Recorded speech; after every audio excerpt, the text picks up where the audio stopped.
Thank you. Sting, we're here in Montserrat and you're doing your 4th album. Do you find it, when you're coming in the studio, increasingly difficult to match what you've done before? Because you've had such big hits, you've got to get one better than that. I think the recording process gets easier as we get more and more experienced at doing it. You know, we come in and we have a sort of formula, we just get down to it. Whereas in the first place, we were kind of experimenting with roles and what exactly to do. What I do find increasingly hard is writing material. Mm-hmm. And topping your last best song is a nightmare. Mm. When I wrote Roxanne, I thought, I like that, it's really good. Will I ever write one better? And then I wrote Message in a Bottle, which I thought was better than Roxanne. And you go on, you do actually better yourself, but it becomes harder and harder. What's your favourite of your songs so far? My favourite song is probably Message in a Bottle, both lyrically and musically. I think it's the most unified piece I've written. When do you get time to write? I mean, if you're on the road most of the time, which you are, I mean, do you write when you're on the road? I've got lots of little boxes, excuse me. I wrote Message in a Bottle in a bus, in the back of a bus on this, which is a tape recorder with a drum machine in. I'll show you. It's supposed to go off now. Yeah.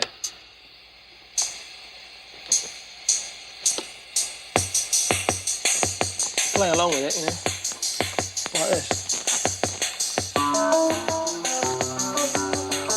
In the back of a bus. Well, that's nice.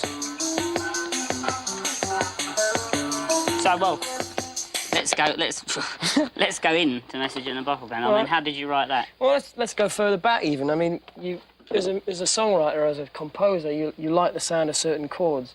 And I like the sound of, say, D minor ninth. But I also like what follows it, which is A9. Yeah. And the combination is, that's good, I like that. Where do we take it from there? Go up to B, F sharp, and over 2 bars you've got a sequence. And you start humming along. So the music comes first, was it, before any lyrics? No, that's not true. It comes from 2 different areas. You put your music hat on, you sit and write a riff, and then you go away and with your notepad and you write lyrics down. And sooner or later they meet. But by using tape recorders, you can keep track of your ideas because they sort of fly around your head. So, I mean, with Message in a Bottle, were all the bits there, did they all come at once, or did you have like one bit there? No, it all happened very slowly. As I say, I had this sequence going on of the chords. By arpeggiating, you get the riff. So if we stick it down... This is how you demoed it and presented it to the band, is it? I get home from the bus. Yeah. And I stick Dennis the drum box on. Yeah, there he goes. Because Stuart's not always available. No. Probably keeps better time, really. I set this tape recorder away, like so, and put this riff down, just for memory. Yeah. Mistakes as well. Yeah.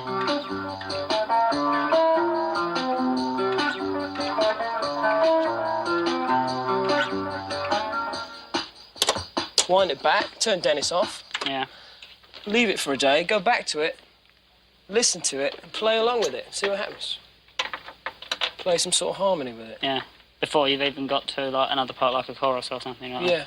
Yeah. Well, just muck around. Where are we? Put a harmony on it. Like.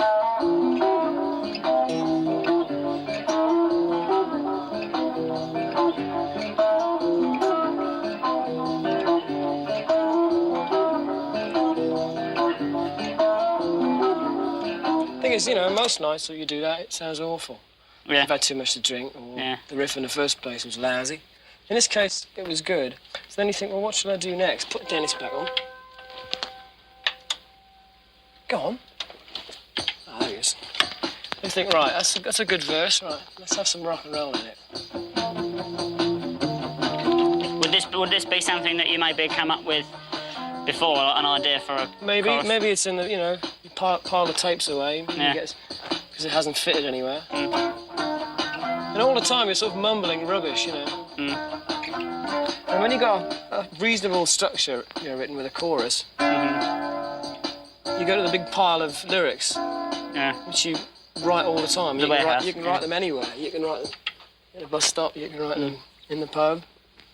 And you just look through them and you see Message in a Bottle. Oh, that's an interesting title, because I write from titles. Yeah. I don't write the first line of a song. Yeah. It's a mistake, because then you have to come up with the second one. Mm. If you write backwards from the chorus line, which is usually the hook, then you usually come up with it. So I had this Message in a Bottle. What's Message in a Bottle about? It's usually about some guy with raggy trousers and a beard on a desert island.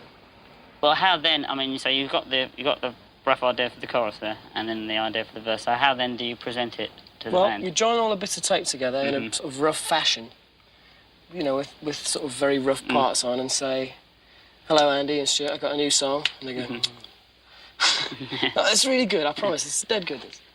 And you know, they learn it and then they adapt it and change it. Yeah. It's lucky to have brilliant musicians. Yeah. I mean, yeah, they said that. Well, we're paying each other, but you know, you could go along to say some duff musicians and they wouldn't get the same thing out of the same material. So you had 4 weeks in which to write most of the material for this album. Did you find it sort of only came in the last week or something like that?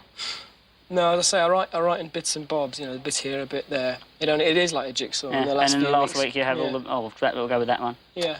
Well, you were mentioning a song a minute ago that's going to be on this new album. One song I really like on the album is called Invisible Sun, which I wrote on this thing here. This is my pedals. Really? It was actually written on this? Well, yeah, in a way. This is like a foot piano, which I play on stage as a bass sound.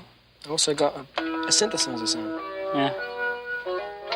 So I was just sitting at home one night with playing E flat on there, and I played this.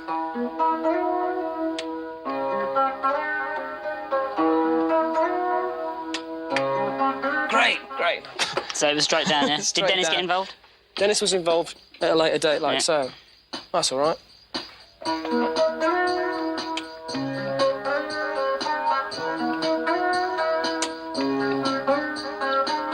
Change the chord.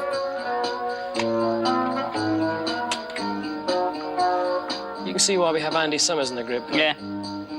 He's a man for the chords. No, he's the man for playing the guitar. Oh, so yeah. I bring these duff. Did you? I mean, renditions along to him. When you do give the song to the band, do you always go into rehearsal room first, or do you come straight into the recording studio? I haven't got time to go rehearsal room. We go straight in the studio, and if it's not happening within half an hour, we ditch it. Go on to something else. Yeah, we're very impatient, but I think that's a good way. The pressure's always on. You know, it has to be good very soon, very quickly. Yeah. If it's not, out the window. Do you have it live, or do you have a lot of overdubs and edits? No, it usually has to work with the 3 musicians playing it and me singing. Yeah. And that's usually good enough. Yeah.